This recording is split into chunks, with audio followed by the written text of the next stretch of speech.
Good morning, students. Today I am going to start the second book of class 9. Second book, Moments. I am going to start the first chapter of this book, and the first chapter is The Lost Child.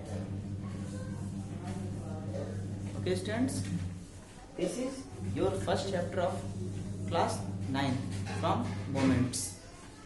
In this chapter, we will see about a boy who has lost in a fair while going along with his parents. One day he was going along with his parents to a fair, and when he started to the direction of fair, on the way he saw lots of things which his heart's been craved of. But whenever he wants all those things, his father refused to buy all those things. He had a long desire of sweets, but his father did not get him sweets. He had a long desire for balloons, but his father did not get him balloon. All these things happened to him, but once he lost in the fair all these things which once had been his long desire, doesn't like being offered by a stranger. A stranger picked him up and offered all those things which he wanted a few hours ago. He was not interested in all those things. He just wants to see his parents. This was the connection, this was the bond of love for his parents. So let's get started the chapter.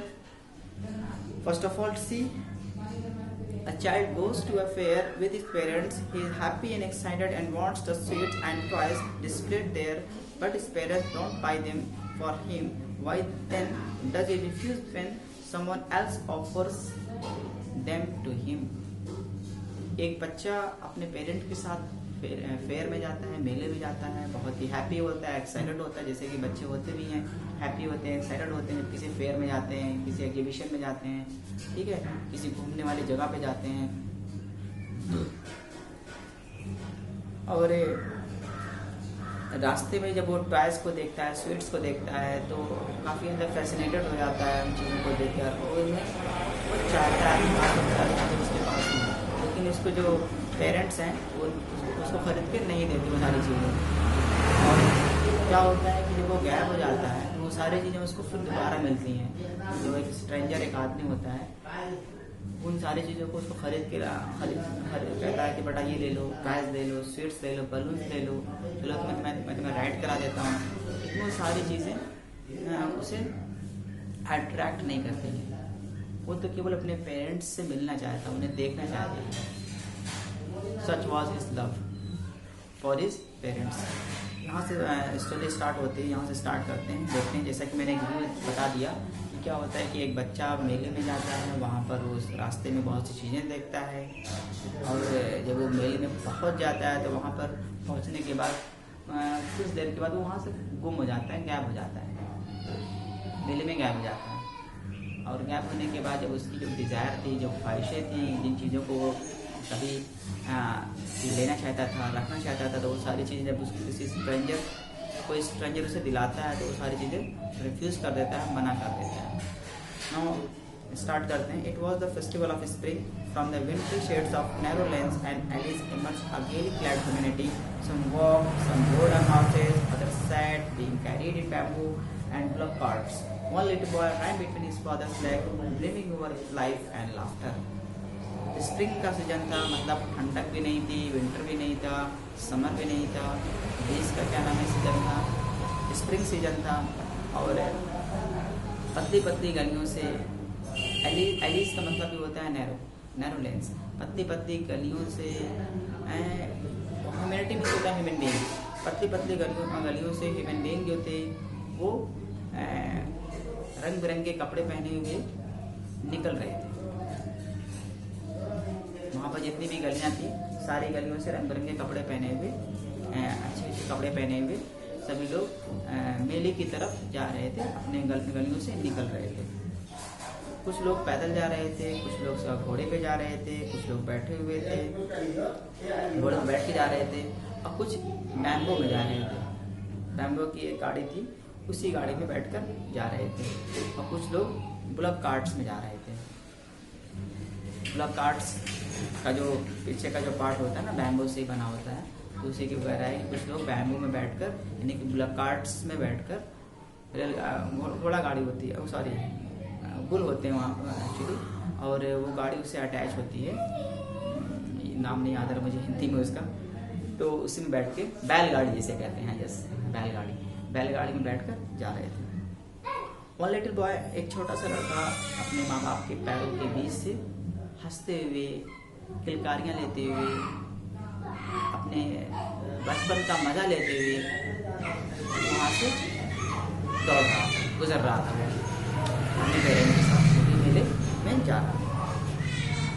Some child Tom called his parents as he lagged behind, fascinated by the toys in the shops that lined the way.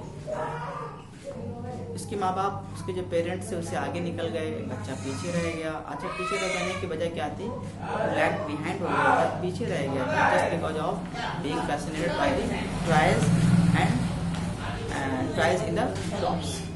जो दुकानों में जो toys लगे हुए थे, जो shop में जो टॉयज थे, जो खिलौने थे, उनसे वो फैसिनेटेड हो गया, अट्रैक्टेड होकर उनसे पीछे रह गया, तो उसके पेरेंट्स आगे निकल गए।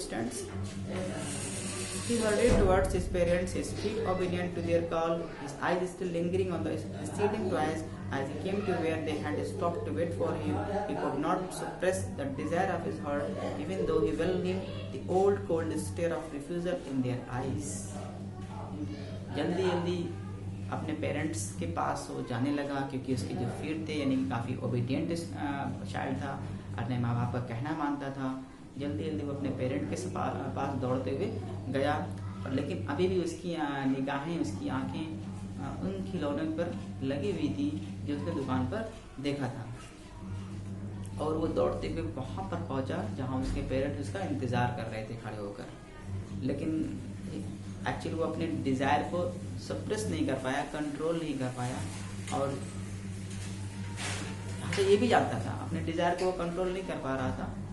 अब ये भी जानता था कि जैसे मैं अपने पेरेंट्स से किसी चीज़ का डिमांड करूँगा तो क्या कर देंगे, रिफ्यूज़ कर देंगे, इनकार कर देंगे, मुझे दिलाएंगे नहीं। लेकिन बच्चों की ख्वाहिशें होती हैं, ख्वाहिशें कहाँ मरती हैं, बड़ों की ख्वाहिशें नहीं मरती। तो छोटा बच्चा था, तो छोटा बच्चा जब अपने पेरेंट के पास पहुँचता है तो क्या कहता है, देखते हैं। I want that boy, he pleaded, he bagged. उसने अपने पेरेंट्स से बेग किया, प्लीड किया कि आई वॉन्ट दैट टॉय, मुझे वो खिलौना चाहिए, मैं वो खिलौना लेना चाहता हूँ।